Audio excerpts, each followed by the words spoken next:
നമ്മളുടെ വോളണ്ടിയർമാരായിട്ട് പഞ്ചായത്തുകളിലൊക്കെ തിരഞ്ഞെടുക്കുന്ന ആളുകൾ അവരെയൊക്കെ തന്നെ പാർട്ടികളുടെ പരിപാടികൾ വിജയിപ്പിക്കുന്ന പോലെ പഞ്ചായത്തുകളിൽ വന്നാൽ മന്ത്രിമാരെ പ്രസംഗത്തിന് കൊണ്ടേയിരുത്തുക.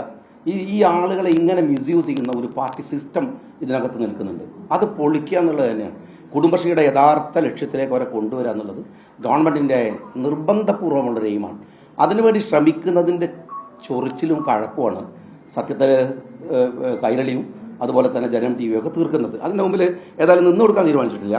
രണ്ടാമത്തെ കാര്യം എന്താണെന്ന് വെച്ചാൽ പരിപാടിയിൽ പങ്കെടുക്കുന്നതുമായി ബന്ധപ്പെട്ടെന്തോ പറഞ്ഞ വിവാദം കണ്ടു. എന്താണ് അതിന്റെ പ്രതികരണം? ഈ സത്യത്തിൽ ആ വാർത്ത നിങ്ങൾ പത്രക്കാരെന്നുള്ള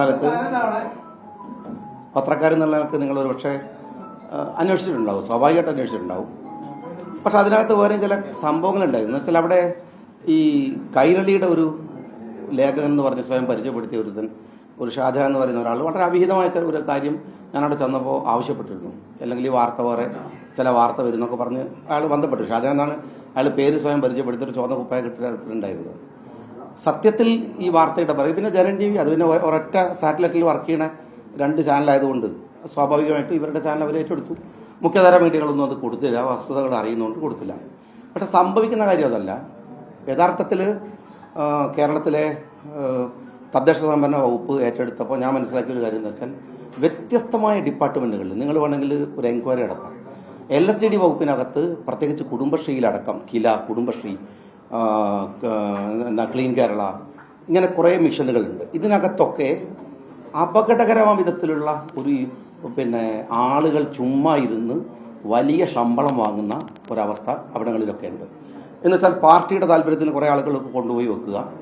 അവിടെ നിങ്ങളൊക്കെ പത്രക്കാരൊക്കെ വാങ്ങുന്ന ശമ്പളത്തെ നിങ്ങൾ ആലോചിച്ചാൽ മനസ്സിലാവും. IAS ഉദ്യോഗസ്ഥന്മാരെക്കാൾ കൂടുതൽ ശമ്പളം വാങ്ങുന്ന പാർട്ടി നോമിനികൾ ഇത്തരം പോസ്റ്റുകളിലുണ്ട്. ഞാൻ ഒരു കാര്യം ഉറപ്പിച്ചെന്താണെന്ന് വെച്ചാൽ ആ പോസ്റ്റുകളിൽ നിന്ന് ആളെ മാറ്റി വേറെ ആളെ വെക്കുക എന്നുള്ളതല്ല, മറിച്ച് ഡെമോളിഷ് ചെയ്യേണ്ടുന്ന സർക്കാരിൻ്റെ പൊതുസ്വത്തിനെ കട്ടുമുടിക്കുന്ന ഈ CPM ലോബികളെ വളരെ കൃത്യമായിട്ട് ഞാൻ മന്ത്രിയായിരിക്കുകയാണെങ്കിൽ നാളെ എനിക്ക് മന്ത്രിയായിക്കോണം നിർബന്ധമില്ല, മറ്റന്നാൾ എന്നെ പുറത്താക്കി എനിക്ക് പ്രശ്നമില്ല, ആക്ഷേപമില്ല. പക്ഷേ ഇരിക്കുന്നിടത്തോളം ഈ കട്ടുമുടിക്കുന്നവർക്കെതിരെ നടപടികളെടുക്കും.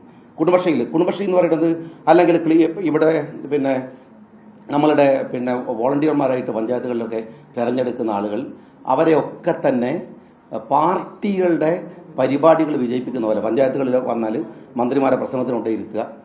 ഈ ആളുകളെ ഇങ്ങനെ മിസ്യൂസ് ചെയ്യുന്ന ഒരു പാർട്ടി സിസ്റ്റം ഇതിനകത്ത് നിൽക്കുന്നുണ്ട്. അത് പൊളിക്കുക എന്നുള്ളത് തന്നെയാണ് കുടുംബശ്രീയുടെ യഥാർത്ഥ ലക്ഷ്യത്തിലേക്ക് അവരെ കൊണ്ടുവരിക എന്നുള്ളത് ഗവൺമെൻറ്റിൻ്റെ നിർബന്ധപൂർവ്വമുള്ളൊരു എയിമാണ്.